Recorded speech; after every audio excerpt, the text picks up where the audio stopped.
वो जो exam postpone हुआ तो मेरे पास लगभग 20 डेज का टाइम था। तो उस 20 डेज में मैंने सोचा है कि यार चलो ये वाला फॉर्म डला हुआ है और इसके एग्जाम की डेट भी आ गई है, तो इस एग्जाम की तैयारी कर लेता हूँ और इस एग्जाम को दे देता हूँ। और वो मैंने उस समय पर 20 डेज तैयारी की थी और वो मेरा नेट का एग्जाम क्वालिफाई भी हो गया था। इतिहास जो है वो एक संवाद का नाम है सर, जो हम अपने बीते हुए समय से कर रहे हैं, जो हम बीते हुए अपने समाज से कर रहे हैं, बीती हुई राजनीति से कर रहे हैं, बीती हुई संस्कृति से कर रहे हैं। तो हमें कनेक्शन बनाना पड़ेगा सर। प्राचीन काल के लिए कोई एक बुक, मध्यकाल के लिए कोई एक बुक और आधुनिक भारत के लिए कोई एक बुक और साथ साथ PYQ के लिए कोई एक बुक आप सजेस्ट करना चाहें तो कौन सी ऐसी बुक है जिसको आप चाहते हैं कि स्टूडेंट्स के पास वो तो होनी ही चाहिए? कोई भी बच्चा चाहे उसको कितने अच्छे से DI आती है सर, वो DI को छेड़े नहीं, क्योंकि DI को अगर तुम छेड़ोगे तो वो आपको ये कहेगी बार बार कि भाई मुझे पूरा सोल्व कर, मुझे पूरा सोल्व कर। आपके माइंड के अंदर आता रहेगा कि भाई मैंने 5 मिनट लगा दी, हो सकता है थोड़ा सा और मेहनत करने से हो जाए। लेकिन कभी कभी DI ऐसी आती है जो आपको इल्झा देती है। तो आप कभी भी भूल के भी सबसे शुरू में DI को मत छू। बोल सको तो मीठा बोलो, कटु बोलना मत सीखो, लगा सको तो बाग लगाओ, आग लगाना मत सीखो, जला सको तो दीप जलाओ, दिलों को जलाना मत सीखो, और मिटा सको तो अहम मिटाओ यारो, प्रेम मिटाना मत सीखो। ये दुनिया एक कसौटी है, इस पे खुद को कसकर देख, पहले अपने घर का मंजर देख, फिर दुनिया के अंदर देख, सबसे महफूज जगह है यारा, अपने दिल के अंदर छिपकर देख, अपने दिल के अंदर छिपकर देख। Hello everyone, welcome to our channel study हमारे साथ। मैं हूं देविंदर सिंह। आशा करता हूं आप सभी बहुत अच्छे होंगे। जैसा कि आप जानते हैं कि हम हर साल हर एग्ज़ाम के बाद आपके साथ उन टॉपर्स को मिलाते हैं जिन्होंने काफ़ी मेहनत के बाद नेट में JRF लिया या फिर नेट का ही सर्टिफिकेट लिया होता है। तो ये एक सीरीज़ चला रखी है हमने, बहुत सारे टॉपर्स की ऑलरेडी हमारे चैनल पर आपको वीडियोस मिल जाएंगी। तो इसी क्रम में आज हम एक ऐसे टॉपर को लेके आए हैं, उनकी प्लानिंग और स्ट्रेटजी अलग ही है और मुझे उम्मीद है कि आप उनको जब सुनेंगे तो आपको बहुत कुछ नया सीखने को मिलेगा। सबसे पहले उनका स्वागत करते हैं। जगवेंद्र, स्वागत है आपका हमारे चैनल पर। Thank you sir, thanks a lot sir. सबसे पहले हमारे स्टूडेंट्स की तरफ से, हमारी तरफ से आपको, आपकी फैमिली को JRF क्वालिफाई करने पर बहुत-बहुत शुभकामनाएँ। थैंक्स सर, शुक्रिया। जगविंदर, इससे पहले कि मैं बात और आगे करूँ, आप अपने बारे में बताइएगा कि अपनी क्वालिफ़िकेशन क्या है और आप कहाँ के रहने वाले हो? सर मेरा जो गांव पड़ता है वो बसेड़ा खुर्द पड़ता है, डिस्ट्रिक्ट बिजनौर, और यूपी से मैं बिलोंग करता हूं सर। और मेरी जो सर प्रारंभिक पढ़ाई हुई है वो ग्रामीण क्षेत्र से ही हुई है, और उसके बाद जो मेरा ये ग्रेजुएशन हुआ है वो मेरे पास में एक सिटी पड़ता है धामपुर, मैंने वहां से किया। और जो मेरा पोस्ट ग्रेजुएशन है सर वो मेरा दिल्ली इग्नू से हुआ है सर। ओके, तो आपने नेट क्वालिफ़ाई करने के बारे में क्यों सोचा? क्या आपको किसी ने इंस्पायर किया था या किसी टीचर ने बताया कि नेट करके आप आगे हायर एजुकेशन में जा सकते हैं? सर मेरा क्या था, मेरा एक दोस्त जो है वो JRF क्वालिफाई था उस समय पे, और मैं किसी दूसरे एग्जाम की तैयारी में था सर। तो उस समय हुआ क्या, मेरा एक एग्जाम पोस्टपोन हुआ, तो उस दोस्त के कहने में मैंने अपना जो है फॉर्म डला हुआ था मेरा, मैंने फॉर्म भर दिया था वो वाला। तो वो जो एग्जाम पोस्टपोन हुआ तो मेरे पास लगभग 20 डेज का टाइम था। तो उस 20 डेज में मैंने सोचा कि यार चलो ये वाला फॉर्म डला हुआ है और इसके एग्जाम की डेट भी आ गई है, तो इस एग्जाम की तैयारी कर लेता हूँ और इस एग्जाम को दे देता हूँ। और वो मैंने उस समय पर 20 डेज तैयारी की थी और वो मेरा नेट का एग्जाम क्वालिफाई भी हो गया था। लेकिन अगर मैं ये कहूँ कि मैंने ओनली 20 डेज में एग्जाम क्वालिफाई किया तो ये गलत होगा। मैं पहले से भी एग्जाम की तैयारी में था और मैंने ऑप्शनल सब्जेक्ट के रूप में हिस्ट्री को पढ़ा हुआ था, मैंने इग्नू के नोट्स पढ़े हुए थे, मैंने एनसीईआरटी पहले से ही पढ़ी हुई थी। और इस करके वो 20 दिन की जो स्ट्रेटेजी रही, वो मतलब होता क्या है ना, जैसे कि अगर हम अपने माइंड से ये बोलेंगे ना कि हमें भाई 1 साल के लिए स्ट्रेटेजी बना के दो, तो माइंड हमारा वैसे ही काम करता है, वो एक साल की ही स्ट्रेटेजी बना के देगा। आप बोलोगे कि भाई 6 महीने की बना के दे, तो वो 6 महीने की बना के दे देगा। मेरे पास 20 डेज का टाइम था, मैंने माइंड से बोला कि भाई 20 डेज की स्ट्रेटेजी बना के देनी है, तो उसने वैसा ही किया और मैंने उस पर काम भी किया। और उसमें मैंने बहुत सारे नए नए इनोवेशन करने का प्रयास भी किया और वो एक तरह का सफल प्रयास रहा मेरा। अच्छा जगविंदर, ये आपका तो इस कौन-सा करके अटेम्प्ट था? सर ये मेरा 4th अटेम्प्ट है जो पहले जिसमें 3 मैंने JRF क्वालिफाई। अच्छा, जो पहले 3 प्रयास थे उनमें क्या रिज़ल्ट रहा आपका? तो शुरू के दोनों में मेरा नेट क्वालिफाई हुआ है, जो मेरा 3rd अटेम्प्ट रहा उसमें मेरा नेट क्वालिफाई नहीं हो सका। नहीं, जब नेट नहीं हुआ तो JRF भी नहीं हुआ सर। और उसके बाद सर ये 4th अटेम्प्ट है, इसमें मेरा JRF क्वालिफाई हुआ 99.83 परसेंटाइल सर। 99.83 परसेंटाइल, बहुत बढ़िया। आपने यूजीसी नेट एग्ज़ाम देने से पहले और कौन-कौन से एग्ज़ाम दिए हैं? सर बेसिकली सर मैं यूपीएससी का एस्पायरेंट्स हूँ और मैंने यूपीएससी और जो पीसीएस के एग्जाम होते हैं मैं बेसिकली वो वाले एग्जाम देता हूँ सर। और नेट जो है मेरा फर्स्ट प्रायोरिटी नहीं रहा, कभी भी नेट मेरा सेकंड प्रायोरिटी में ही रहा है सर हमेशा। ठीक है, यानी कि आप यूपीएससी के एस्पायरेंट हैं और आपने एज ए ऑप्शनल हिस्ट्री को अच्छे से पढ़ा है। यूजीसी नेट का पेपर वन इम्पॉर्टेंट है, क्योंकि उसमें से यदि कोई बच्चा अच्छे स्कोर नहीं करता है तो उसको जेआरएफ से हाथ धोने पड़ते हैं। तो उसके लिए कौन सी बुक पढ़नी चाहिए, किस तरीके से उसके सिलेबस को हैंडल करना चाहिए? सर अगर मेरे हिसाब से पूछे तो यहाँ पे दो तरीके हैं सर जो फर्स्ट पेपर की तैयारी करने के। एक तरीका सर ये है कि आपके पास टाइम बहुत ज्यादा है, अच्छे से तैयारी कर सकते हैं और पूरा टाइम उसको दे सकते हैं। उसके लिए आप केवीएस मैदान वगैरह की बुक उठा सकते हैं। लेकिन वो जो बुक है आप उसका साइज ही देखेंगे तो बहुत बार ऐसा लगता है कि यार इसका साइज बहुत बड़ा है, पता नहीं हम कर पाएंगे या नहीं कर पाएंगे। तो उसे देख के बहुत से बच्चे डर भी जाते हैं सर, क्योंकि जिस समय मेरे पास 20 डेज का टाइम था तो मेरे पास केवीएस मैदान पढ़ने का टाइम नहीं था उस समय पे सर। तो मैंने सोचा कि यार इसको 20 डेज में कैसे कन्वर्ट करूँ कि मेरा तैयारी पूरी इसकी अच्छे से हो जाएगी, क्योंकि आपको पता है कि फर्स्ट पेपर बहुत ज्यादा लेंथी भी है अगर एक तरह से देखा जाए तो सर उस समय मैंने माइंड लगाया और मैंने क्या काम किया, मैंने प्रीवियस ईयर की एक आर गुप्ता कृत करके एक प्रीवियस ईयर की बुक आती थी, मैंने सर वो खरीदी और उसके अंदर पूरे क्या था बिल्कुल जो प्रीवियस ईयर के क्वेश्चन दे रखे थे 10 सालों के वो थे। और मैंने उसको लेकर के उसके प्रैक्टिस सेट लगाए और बाद में उनके आंसर देखे। और जब मैंने उसको कंप्लीट किया तो लास्ट डेज जो मेरा रिजल्ट था उसमें लगभग मेरे 28 से 30 तक मैं पहुंच चुका था सर उसके अंदर। मतलब आप अगर उसको लगा के अच्छे से समझने का प्रयास करोगे तो आप इतना स्कोर कर सकते हैं। लेकिन मेरे साथ एक पॉजिटिव पॉइंट सर ये था कि मैं पहले से ही जो मैथ, रीजनिंग और आईसीटी, ये जो 3 चैप्टर है ये मेरे पहले से भी पढ़े हुए थे सर उसके अंदर। तो डीआई में मुझको प्रॉब्लम नहीं हुई, आईसीटी में मुझको प्रॉब्लम नहीं हुई और मैथ रीजनिंग में भी प्रॉब्लम नहीं हुई। जो टीचिंग एप्टीट्यूड है, रिसर्च एप्टीट्यूड है, कम्युनिकेशन के सवाल आते हैं सर, और जो अनुमान दर्शन से रिलेटेड, जो फिलोसफी से रिलेटेड सवाल आते हैं सर, उसके लिए ही मुझको प्रयास करना पड़ा, उसके लिए मैंने मेहनत की और वो मैंने उस बुक से कवर कर लिया सर। आपके दोनों पेपर्स में आपने क्वेश्चंस नोट किए हैं कि पेपर वन में कितने क्वेश्चन ठीक हुए थे जब आपका जेआरएफ क्वालिफाई हुआ, अभी जो रिसेंटली एग्जाम था? नहीं सर, सर इस बार मैं आंसर की नहीं दे पाया सर। ओके, पेपर वन के 10 सेक्शन होते हैं, उन 10 सेक्शंस में आपको कौन सा ऐसा सेक्शन था आपको लगता था कि हाँ ये मेरे लिए आसान है और ये वाला मेरे लिए सेक्शन बहुत मुश्किल है? क्योंकि जैसे टीचिंग है, रिसर्च सर है, ये हम मोस्टली ना तो ग्रेजुएशन में पढ़ते हैं ना हम पोस्ट ग्रेजुएशन में इसके बारे में पढ़ते हैं। बिल्कुल सर। सर मुझे जो मैंने आपको 3 चैप्टर बताया, आईसीटी, मैथ और रीजनिंग, ये मेरे लिए इजी रहा उस पेपर के अंदर, क्योंकि मेरा इंटर तक जो मैंने पढ़ा है वो मैंने पीसीएम ग्रुप से ही पढ़ाई की थी। ठीक है। तो ये चीजें मुझको इजी रहा और एक तरह से जो कॉम्प्रिहेंशन से रिलेटेड कुछ क्वेश्चन आते हैं वो भी सर, क्योंकि मैं यूपीएससी में उनकी प्रैक्टिस पहले ही कर चुका था, तो वो भी मुझको थोड़ा सा बेनिफिशियल रहा उसके अंदर सर। यूट्यूब से कोई टीचर को फॉलो किया था, क्योंकि बच्चे अक्सर इस दुविधा हाँ में रहते हैं कि यूट्यूब पर तो पेपर वन की बहुत सारे टीचर तैयारी करवाते हैं। कौन सा ऐसा टीचर है जो बिल्कुल आपकी नज़र में दी बेस्ट है? सर, मैंने जो यूट्यूब से पढ़ा सर उससे मेरे एक पार्थ एजुकेशन करके एक चैनल है सर। तो पार्थ एजुकेशन पे अब तो सर बहुत सारी वीडियोस पड़ी हुई हैं उस वाले चैनल पे, लेकिन उस समय पे जो वीडियो पड़ी हुई थी वो 12 घंटे की एक वीडियो पड़ी हुई थी। तो वो 12 घंटे की वीडियो मैंने पूरी उसको देखा था और उससे उसको देख करके उसके नोट्स बनाए थे सर। और उससे मुझे लगता है कि उससे भी बहुत सारे क्वेश्चन आज के समय में फंस जाते हैं सर। मतलब वो बेसिक चीज आप समझ सकते हो, वहां से आपका बेसिक क्लियर हो जाएगा। और सबसे जरूरी चीज यही होती है कि आप अपने बेसिक क्लियर करो सर इस पेपर के लिए। तो ये वाली चीजें हैं। और जितना प्रैक्टिस आप इस वाले पेपर के लिए कर सकते हो वही आपको इस फर्स्ट पेपर में अच्छा स्कोर करने के लिए एबल बनाएगी सर। तो आप जितनी ज्यादा से ज्यादा प्रैक्टिस कर सकते हो वो प्लस टेक्स्ट बुक वगैरह का सब्सक्रिप्शन लेके आप वहां पे भी प्रैक्टिस कर सकते हैं। और उसका जो आंसर लास्ट में दिए हुए होते हैं वहां से आप नोट नोट कर सकते हैं चीजों को सर। तो इस तरह से होता क्या है, आपको केवीएस मैदान अगर आप नहीं भी पढ़ोगे सर एक बार को, तो आप आर गुप्ताकृत बुक पढ़ ले, पार्थ एजुकेशन का जो चैनल है वो सब्सक्राइब कर ले।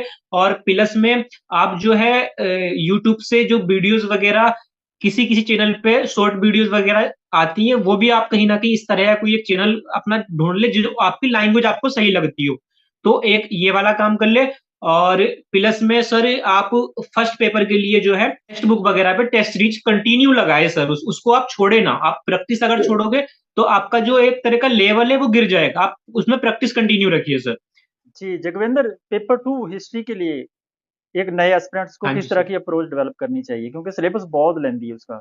सर बिल्कुल। सर अगर जो सेकंड पेपर है हिस्ट्री वो बहुत ज्यादा ब्रॉड है, इसमें कोई शक की बात नहीं है। तो मेरा जो एक तरह का अपना व्यू है, मैं इसको जिस तरह से देखता हूँ कि इसको किस तरह से इजी बनाया जाए। सर एक तरीका तो ये है कि हम बुक्स को उठाए, बुक्स पढ़े और बुक्स लेकर के उनका अच्छे से एनालाइज करें। लेकिन मैं ये सोचता हूँ पर्सनली कि अगर हम इतिहास की बुक्स उठा करके पढ़ रहे हैं, मान लो बहुत सारी बुकें, एंशिएंट के लिए बहुत अलग बुकें आएंगी, मेडाइवल के लिए अलग आएंगी, मॉडर्न के लिए अलग आएंगी, और अगर मुझसे कोई ये पूछे कि भाई कौन सी बुक्स प्रेफर करे, कौन सी बुक्स पढ़े, तो मैं यही जवाब दूंगा कि सर बुक्स कोई भी अच्छी और कोई भी बुरी नहीं होती सर। बुक्स कोई भी ऐसी नहीं है, अगर कोई बंदा ये बोल रहा है कि ये बुक अच्छी नहीं है तो वो गलत बोल रहा है सर, बुक सारी अच्छी है। और आप जैसे कि आप अगर एनसीएंट की बुक उठा ले, आप उपिंदर सिंह ले सकते हैं, आप केसी श्रीवास्तव ले सकते हैं, मेडाइवल में आप अगर उठाएंगे तो आप सतीश चंद्रा को ले सकते हैं, और आप एस के पांडे वगैरह हैं, और मॉडर्न हिस्ट्री का आप उठाएंगे तो बिपिन चंद्रा, स्पेक्ट्रम और सुमित सरकार जैसे ये जितने भी राइटर हैं। लेकिन मैं ये नहीं कह रहा कि आपको यही बुकें पढ़नी है, अगर किसी को किसी दूसरी बुक की लैंग्वेज इजी लग रही है तो वो पढ़ सकता है। लेकिन सर बुक्स से पढ़ने में एक दिक्कत मुझको ये फील होती है कि आप बुक्स उठा के पढ़ रहे हो, बुक्स में बहुत सारी चीजें, क्योंकि जो बुक्स लिखी हुई होती है वो हिस्टोग्राफी में एक मेंटेलिटी के अकॉर्डिंग लिखी हुई होती है। मान लो कि आप अगर किसी सबाल्टर्न थ्योरी वाले जो बंदे ने उस बुक को लिखा है तो आप उसी धारा में बह जाओगे। अगर किसी बुक को किसी मार्क्सवादी ने लिखा है तो आप उसी धारा में बह जाओगे सर। अगर किसी को राष्ट्रवादी ने लिखा है तो वो राष्ट्रवादी अपनी विचारधारा से बुक्स को लिख रहा है सर। तो इस तरह से हमको हिस्टोग्राफी को समझना पड़ेगा, और हमको ये चीज समझनी पड़ेगी सर बेसिकली कि इतिहास बेसिकली है क्या चीज। इतिहास जो है वो एक संवाद का नाम है सर, जो हम अपने बीते हुए समय से कर रहे हैं, जो हम बीते हुए अपने समाज से कर रहे हैं, बीती हुई राजनीति से कर रहे हैं, बीती हुई संस्कृति से कर रहे हैं। तो हमें कनेक्शन बनाना पड़ेगा सर कि हम कहीं भी संक्रमण ना छोड़े, चीजों का जो गैप है ना उस गैप को भरने की कोशिश करें। हम शुरू से इतिहास को उठाए और जितने भी गैप हैं आप उसको कनेक्ट कर ले, एक लिंकेज बना ले सर। उसके लिए आप अगर बुक्स पढ़ोगे तो मुझे ऐसा लगता है बुक्स की लैंग्वेज थोड़ी हार्ड होती है और बच्चे बहुत बार बुक्स से अपने कॉन्सेप्ट क्लियर नहीं कर पाते। तो जो बच्चा बुक्स पढ़ रहा है वो अच्छी बात है, जिसके पास टाइम है वो बुक्स पढ़े, लेकिन मैं ये प्रेफर करूंगा कि किसी यूपीएससी के जो ऑप्शनल के नोट्स होते हैं सर वो एक बार उसको भी पढ़ ले किसी अच्छे टीचर के। मैं किसी पर्टिकुलर टीचर का आपको नहीं बता रहा, लेकिन मैंने जो किया वो मैंने मणिकांत सर से किया है ऑप्शनल। तो उनके नोट्स ऑप्शनल के इतने सुफिशियंट हैं कि आप अगर उनको एक बार पढ़ लोगे तो आपकी बेसिक नॉलेज क्लियर हो जाएगी। और जहां आपकी बेसिक नॉलेज क्लियर हुई उसके बाद आर्या कंपटीशन की बुक आती है सर, राजस्थान पब्लिकेशन की, उसमें सब चीजें वन लाइनर दी गई हुई है और फैक्चुअल दी गई है। आपके जब कॉन्सेप्ट क्लियर हो जाए तो आप उस आर्या कंपटीशन की बुक्स को पढ़ सकते हैं। प्लस में मैं सर, मैं अपनी तरफ से बिल्कुल बता रहा हूँ सर, जो आपका चैनल है स्टडी हमारे साथ, इस पे आपने जितनी भी वीडियो डाली है, क्योंकि देखो सर मैं आपकी तारीफ के लिए ये बात नहीं बोल रहा हूँ, ये बात सच है। क्योंकि जो दूसरे चैनल है वो केवल बच्चों को पढ़ा रहे हैं, वो एक जो माइंड का मेकअप है ना वो नहीं करा रहे हैं, और आप जो है आप माइंड को मेकअप करा रहे हैं कि भाई किस तरह से एग्जाम के अंदर जाके आपको क्वेश्चन होल्ड करने। तो सर इस करके अगर जो आपकी वीडियो है, मैंने आपकी सारी वीडियो देखी है, और सर मैं अपना बता रहा हूँ मैंने आपकी वीडियो कम से कम 6 से 7 बार देखी है, सारी सारी वीडियो। तो मैं बच्चों को यही सलाह दूंगा कि वो जो है अगर बुक्स पढ़ने का टाइम है तो बुक्स पढ़ ले, प्लस में जो मणिकांत सर के ऑप्शनल के नोट्स हैं वो पढ़ ले, जितनी एनसीईआरटी है वो पढ़ ले। अगर एनसीईआरटी टोटल पढ़ने का टाइम नहीं है तो बर्णवाल की शॉर्ट एनसीईआरटी आती है, वो चीज उठा करके पढ़ ले, आर्यन कंपटीशन की बुक्स पढ़ ले, और जो है आपका जो चैनल है वो सब्सक्राइब करके रखे, और आपकी वीडियो जो है कंटिन्यू बिल्कुल एग्जाम के टाइम तक, मतलब कि कंटिन्यू रोज की भी अगर वो अपना एक वो बना ले रूटीन तो बहुत उनको बेनिफिशियल रहेगा सर। तो मैं तो यही सलाह दूंगा कि आपकी वीडियो कम से कम 6 से 7 बार वो जरूर देखें, क्योंकि आपने जो उसमें हिस्टोग्राफी करा रखी है, जो आपने बुक्स करा रखी है, और जो आपने क्रोनोलॉजिकल बेस्ड सवाल करा रखे हैं सर, उनको अगर वो प्रैक्टिस कर लेंगे ना तो मैं मानता हूं कि लगभग 50% क्वेश्चन तो आपका उनका वैसे ही क्लियर हो जाएगा सर। ये मेरा मतलब मेरा खुद का नजरिया रहा है इस नेट जेआरएफ के एग्जाम में सर। 2 सेक्शन ऐसे हैं जिनके ऊपर ज़्यादा हम भी अब जोर दे रहे हैं क्योंकि उससे क्वेश्चन बार-बार आ रहे हैं। जैसे एक तो सेक्शन है आर्ट एंड कल्चर का। आर्ट एंड कल्चर के ऊपर खास तौर पर मध्यकाल से क्वेश्चन आते हैं और दूसरा सेक्शन है हिस्टोरियोग्राफी, इतिहास लेखन। इन दोनों सेक्शन को आप किस तरीके से कवर करते थे? एक नए एस्पिरेंट्स को क्या हिस्टोरियोग्राफी के लिए आपकी नज़र में कोई अच्छी बुक हो? क्योंकि उसके लिए बच्चे बार-बार पूछते हैं कि वैसे तो हम सारी स्टैंडर्ड बुक्स आपने जैसे बताई हैं, प्राचीन के लिए केसी श्रीवास्तव, उपेंद्र सिंह और भी बहुत सारे हैं, जैसे अभी पप्पू सिंह प्रजापत जी की बुक बहुत अच्छी आई है। ऐसे मध्यकाल के लिए भी सौरभ चौबे है और एसके पांडे हैं, उनकी बच्चे जो जिसको जो अच्छा लगता है, जिसको जो लैंग्वेज अच्छी लगती है, वो वहाँ से पढ़ता है। तो इन दोनों सेक्शन के लिए किस तरीके से तैयारी करनी चाहिए? स्पेशली आर्ट एंड कल्चर के लिए और हिस्टोरियोग्राफी के लिए? सर अगर आर्ट एंड कल्चर की बात करें तो मैं आर्ट एंड कल्चर को तो ये बोलूंगा कि सर सबसे पहले आप जो है मतलब मैं यही बोलूंगा फिर से कि सर मैंने जो पढ़ा है मैंने यूपीएससी के नोट्स से ही पढ़ा है मोस्टली। तो आप जो है अगर आर्ट एंड कल्चर भी तैयार करना चाहते हैं तो आर्ट एंड कल्चर को लेकर के भी यूपीएससी में बहुत सारे नोट्स अवेलेबल हो जाते हैं sir, only art and culture related sir. तो आप उन आर्ट एंड कल्चर के जो यूपीएससी के नोट्स हैं आप वो उठाए सर एक बार। आप एक बार मतलब किसी भी टीचर के उठा ले, क्योंकि उसमें क्योंकि यूपीएससी का एक नजरिया ब्रॉड होता है सर। तो उसमें क्या होता है वो सब चीजों को लेके चलने का प्रयास करते हैं यूपीएससी वाले सर। तो मैं यही कहूंगा सर, क्योंकि सर जितनी अच्छी बुक है आप बता देंगे आर्ट एंड कल्चर के लिए शायद मैं उतनी अच्छी नहीं बता पाऊंगा, लेकिन मेरा जो, क्योंकि मैंने आपको पहले कहा कि नेट मेरी सेकंड प्रायोरिटी रहा है और यूपीएससी मेरा फर्स्ट प्रायोरिटी रहा। तो इस करके मुझे यूपीएससी का ज्यादा एक्सपीरियंस और वो मेरा यहाँ पे काम भी आया सर। तो मैं यही कहूंगा सर कि जो आपका यूपीएससी से रिलेटेड बहुत सारे प्रिंटेड नोट्स आते हैं आप उनको उठाइए एक बार, और उसमें देखिए कि किस तरह से हिस्टोग्राफी को डिफाइन किया, क्योंकि उसमें ओनली आपको बुक्स नहीं मिलेगी, उसमें आपको यह भी मिलेगा कि भाई इस वाली धारा के जो हिस्टोरियंस रहे हैं उनकी मेंटेलिटी क्या रही है, उन्होंने किस धारा में जाकर के चीजों को लिखा है। जब आपकी वो चीजें क्लियर हो जाएंगी कि भाई मार्क्सवादी किस डायरेक्शन में देश को देख रहे हैं, किस डायरेक्शन में इतिहास को देख रहे हैं, या सबाल्टर्नवादी किस डायरेक्शन में देश को देख रहे हैं या इतिहास को देख रहे हैं, तो जब आप आगे बुक्स वगैरह पर जाएंगे तो वो आपको एक छोटा चीजें लगेगी, क्योंकि हिस्टोग्राफी में उसके अलावा भी बहुत सारी चीजें होती हैं जिसको आप वहां से क्लियर कर सकते हो सर। और जो आपका आर्ट एंड कल्चर है सर, मैं उसके लिए फिर दोबारा यही कहूंगा कि एक बार यूपीएससी की किसी के नोट्स उठा के देखिए, आपको बहुत बेनिफिट मिलेगा सर। सर मैं आपको बता रहा हूँ, मेरा जो सेकंड बार नेट क्वालिफाई हुआ, मैं उसका एक आपको थोड़ा सा वो बताऊंगा। लास्ट टाइम जिस समय सेकंड टाइम मेरा नेट क्वालिफाई हुआ उसमें मेरे 20 क्वेश्चन मतलब ऐसे थे कि मैं पढ़ भी नहीं पाया था सर। मतलब 80 क्वेश्चन ही हिस्ट्री के अंदर मैंने ओनली पढ़े थे, क्योंकि उस दिन मेरी थोड़ा स्वास्थ्य सही नहीं था सर। तो मैं लास्ट के 20 क्वेश्चन पढ़ भी नहीं पाया था, और उसके अंदर लास्ट के 20 क्वेश्चन लास्ट के 3 मिनट के अंदर मैंने बिना देखे टिक किया था, और उसमें ही मेरा नेट क्वालिफाई हो गया था। इसका मतलब ये है कि मैंने ओनली 80 क्वेश्चन ही अटेम्प्ट किए थे उसमें, और 80 क्वेश्चन के ही अंदर मेरा मतलब नेट क्वालिफाई हो गया था। आप अगर समझ विकसित करोगे ना चीजों को तो आपका बहुत इजी हो जाएगा। मैं एक एग्जांपल के थ्रू इसको डिफाइन करना चाहूंगा कि सर आप मान लो कि एंशिएंट टाइम में अशोका को पढ़ रहे हो, और आप अशोक के बारे में ओनली फैक्चुअल चीजें पढ़ के निकल गए, लेकिन तो वो आपके माइंड में ना सेटअप नहीं होंगी चीजें।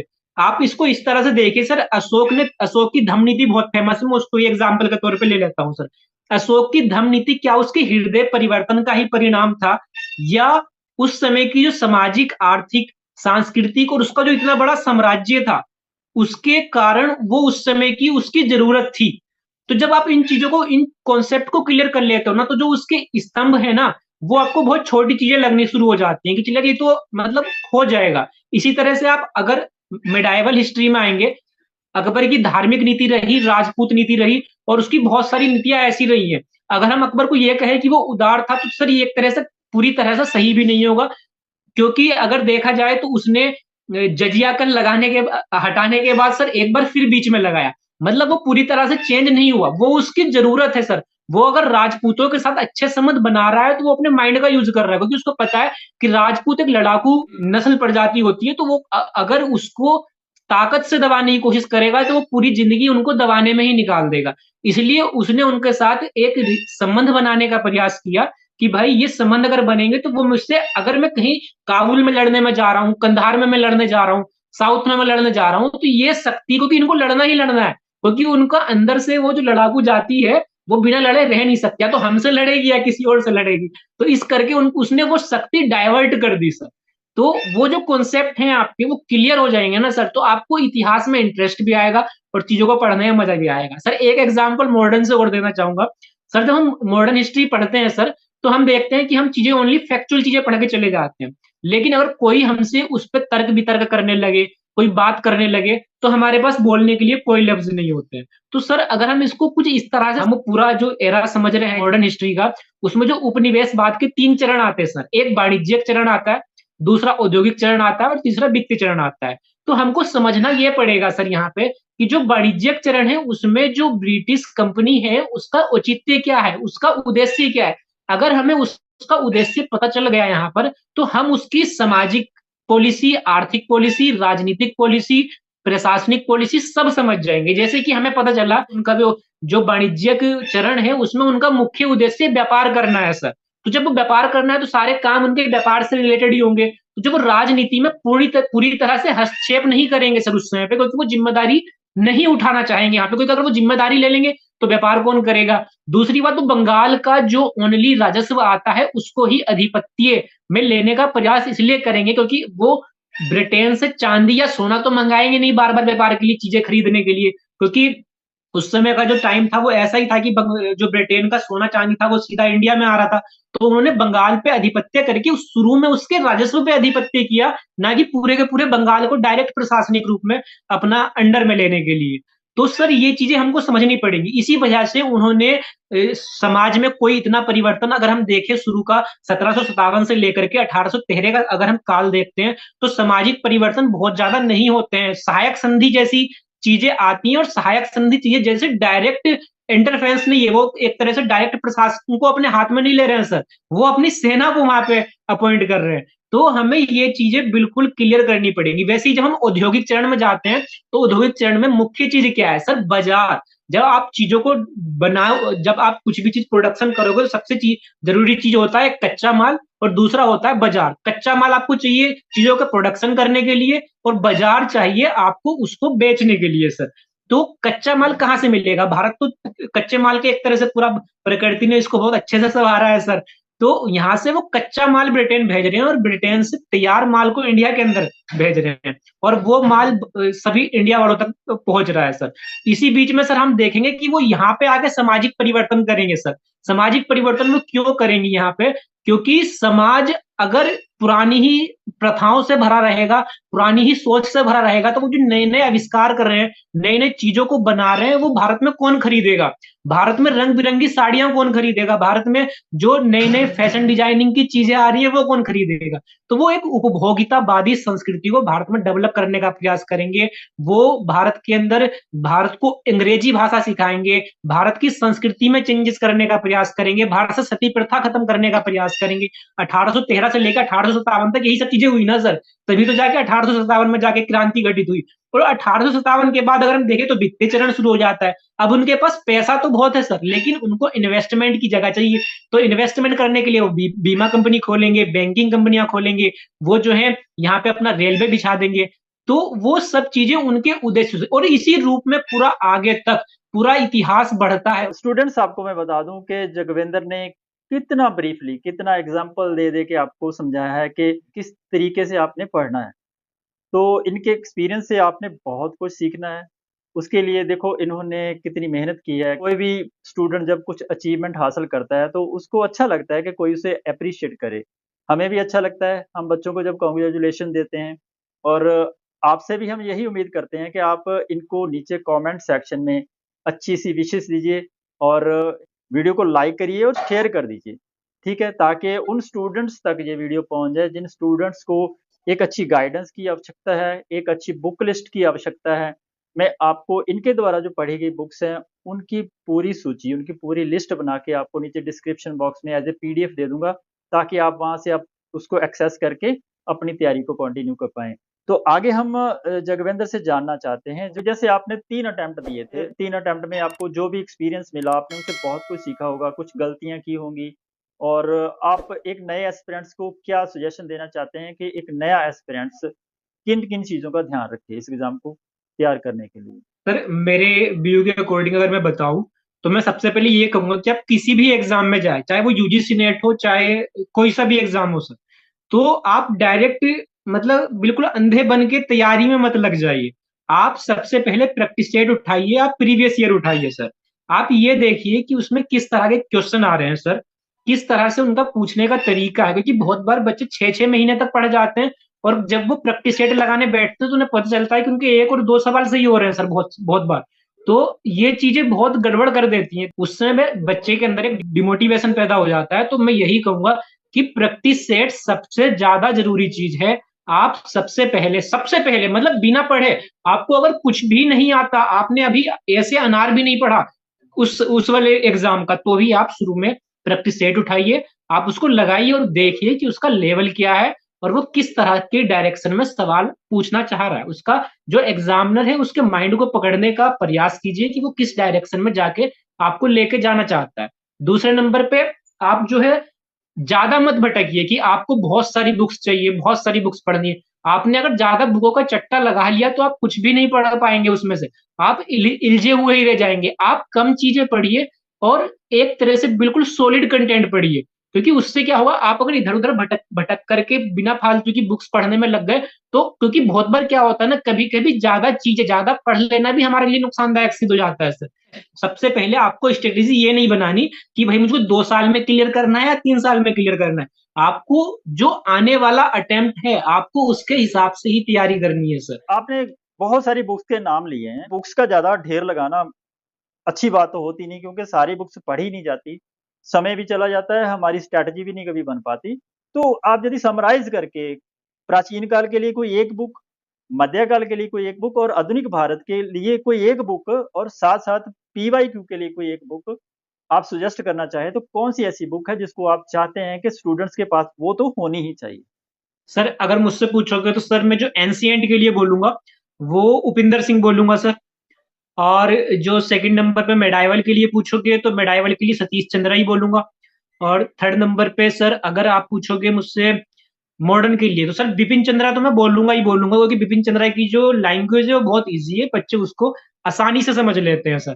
तो इसलिए बिपिन चंद्रा मैं बोलूंगा, चाहे उससे डायरेक्ट क्वेश्चन नहीं पूछे जा रहे हैं सर, लेकिन वो बच्चों का कॉन्सेप्ट क्लियर कर रहा है सर। तो इसलिए बिपिन चंद्रा के साथ आप सुमित सरकार वगैरह देख सकते हैं और स्पेक्ट्रम वगैरह देख सकते हैं सर। ठीक, ठीक, बहुत बढ़िया। अभी मैंने बहुत सारे बच्चों से बात की है, कुछ बच्चों का एग्ज़ाम क्वालीफाई नहीं हुआ। जिनका तो होता है वो तो ठीक है, हम उनको एप्रिशिएट भी करते हैं और हम उन बच्चों के साथ खड़े होते हैं जिन बच्चों का बहुत मेहनत करने के बाद भी एग्ज़ाम क्वालीफाई नहीं हुआ।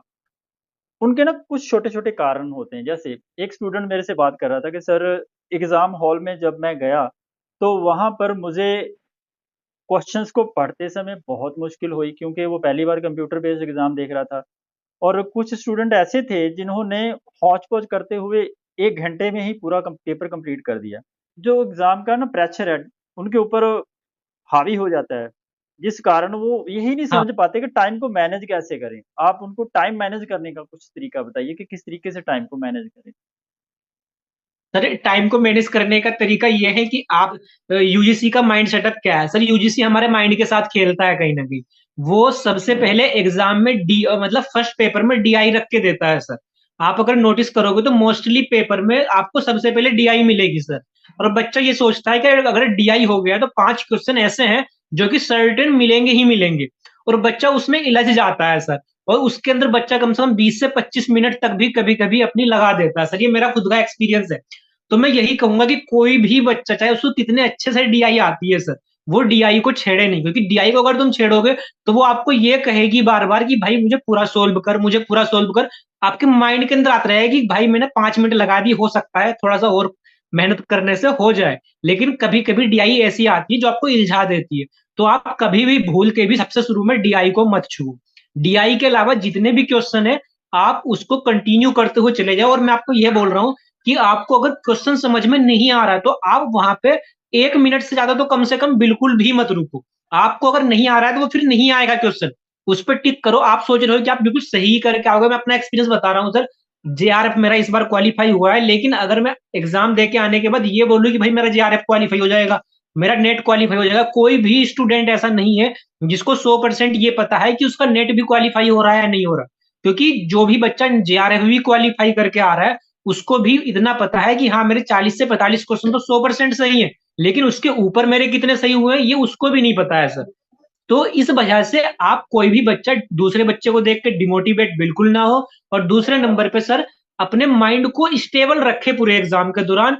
1 मिनट से ज्यादा किसी पे लगाए नहीं, नहीं आ रहा तो टिक करके आगे निकले।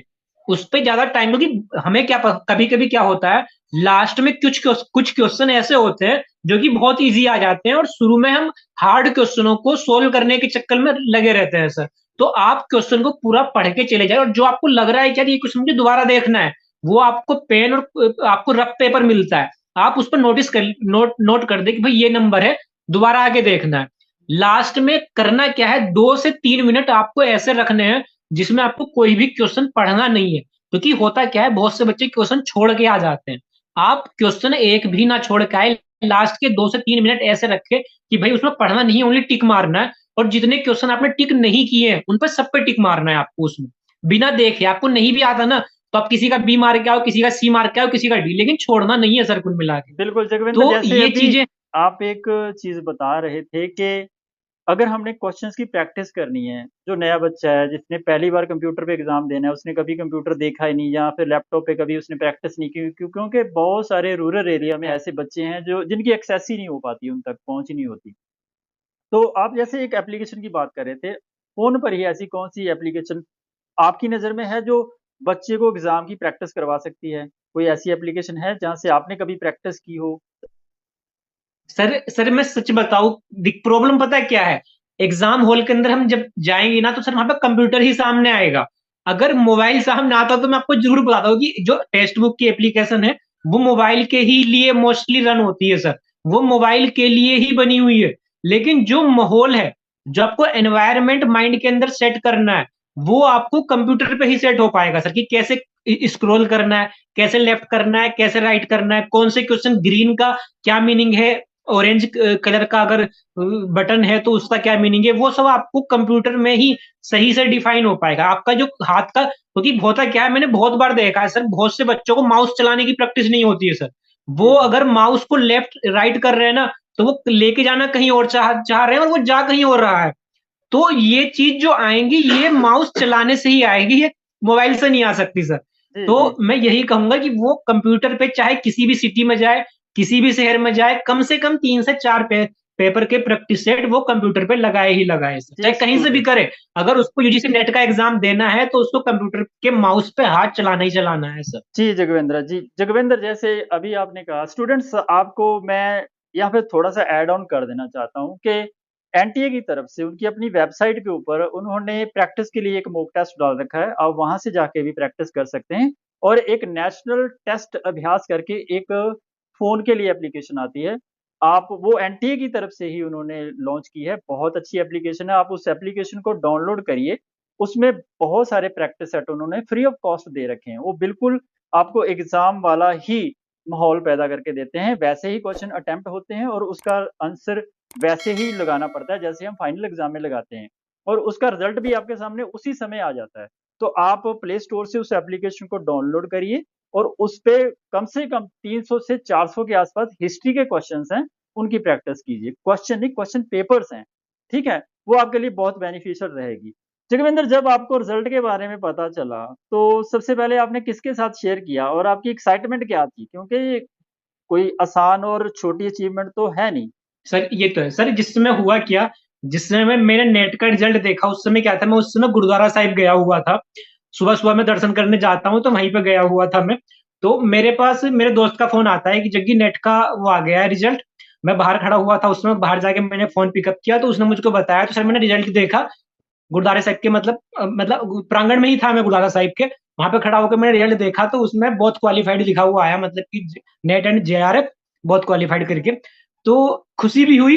और खुशी तो होती है सर, नॉर्मल सी बात है। और जो मैंने सबसे शुरू में बताया, मेरा एक दोस्त है, सुमित उसका नाम है, सबसे पहले मैंने उसको बताया, क्योंकि उसने मेरा, क्योंकि मैं उसको कहीं भी बोलता हूँ ना सर, वो बेचारा मेरे साथ चलने के लिए तैयार रहता है।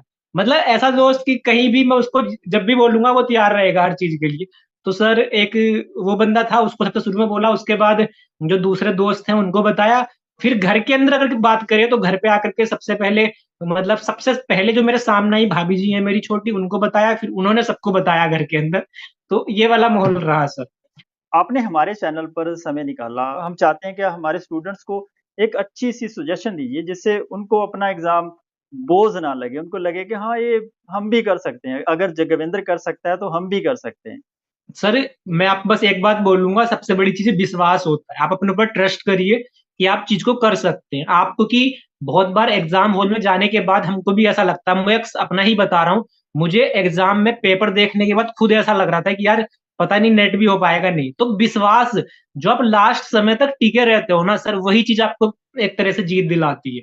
तो अपने ऊपर विश्वास रखिए, और दूसरे नंबर पे एक इस तरह का माइंड सेटअप डेवलप कीजिए। मैं आपको एक छोटी सी पोएट्री के थ्रू बताना चाहूंगा उस चीज को, कि बोल सको तो मीठा बोलो, कटु बोलना मत सीखो, लगा सको तो बाग लगाओ, आग लगाना मत सीखो, जला सको तो दीप जलाओ, दिलों को जलाना मत सीखो, और मिटा सको तो अहम मिटाओ यारो, प्रेम मिटाना मत सीखो। ये दुनिया एक कसौटी है, इस पे खुद को कसकर देख, पहले अपने घर का मंजर देख, फिर दुनिया के अंदर देख, सबसे महफूज जगह है यारा, अपने दिल के अंदर छिपकर देख, अपने दिल के अंदर छिपकर देख। तो मैं यही कहूंगा कि अपने दिल के अंदर छिपकर उस क्षमता को निकालिए जो कि आपको दुनिया का एक सुप्रीम मॉडल पेश कर दे। तो बस यही वाली चीज है। और मोटिवेट करने के लिए मैं दो लाइनें और कहूंगा कि इंसान तू मुसाफिर चलता क्यों नहीं, इन मुसीबतों से लड़कर बढ़ता क्यों नहीं। इंसान तू मुसाफिर चलता क्यों नहीं, इन मुसीबतों से लड़कर बढ़ता क्यों नहीं। माना तेरे राह में आएंगी अनेकों कठिनाइयां, माना तेरी राह में आएंगी अनेकों कठिनाइयां, लेकिन यह भी सच है यारा, एक दिन ये कठिनाइयां ही बन जाएंगी सहनाइयां, एक दिन ये कठिनाइयां ही बन जाएंगी तेरे लिए सहनाइयां। बहुत तो बढ़िया। बस यही कह करके मोटिवेट करूंगा सर।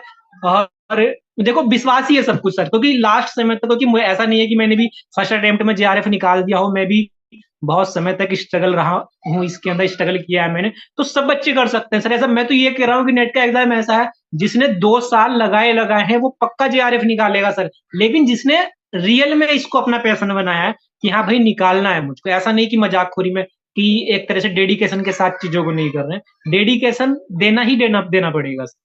तो आप अगर एक सही वे में तैयारी करेंगे तो जेआरएफ पक्का। मैं नेट की बात नहीं कर रहा हूँ सर, मैं जेआरएफ की बात कर रहा हूँ। अगर सही डायरेक्शन में काम करेंगे तो जेआरएफ पक्का निकलेगा। और मेरे कहने से जो बच्चे नए नए हैं वो किसी भी यूपीएससी एस्पायरेंट से ऑप्शनल के नोट्स जरूर ले ले, प्लस में आर्यन कंपटीशन की बुक जरूर पढ़े हिस्ट्री के लिए। और आपकी जो वीडियो, मैं फिर बार बार कह रहा हूँ, आपकी जो वीडियो है कम से कम 7 से 8 बार देख ले। जो माइंड मेकअप होता है ना, सब चीजें माइंड से। साइकोलॉजी को हमारे यहाँ पे रियल में बहुत से लोगों को ये भी नहीं पता है कि साइकोलॉजी के लिए भी एक डॉक्टर होता है जिसको साइकेट्रिस्ट बोलते हैं सर।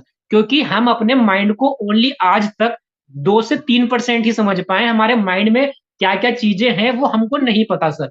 हम हर परिस्थिति में अलग अलग तरह से काम करते हैं सर। तो जी, मैं जी। यही कहूंगा अपनी साइकोलॉजी को समझने का प्रयास करें।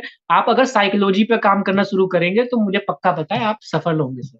जी, जगविंदर, आपने हमारे चैनल के लिए समय निकाला।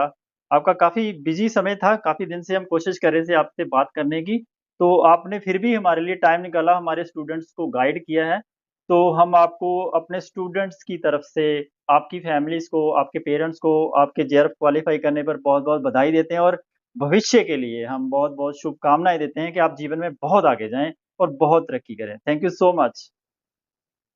सर आपको भी मैं थैंक्स बोलना चाहूंगा कि आपके चैनल से मैं ये तैयारी कर पाया, उसके लिए बहुत बहुत मिलियन ऑफ थैंक्स सर।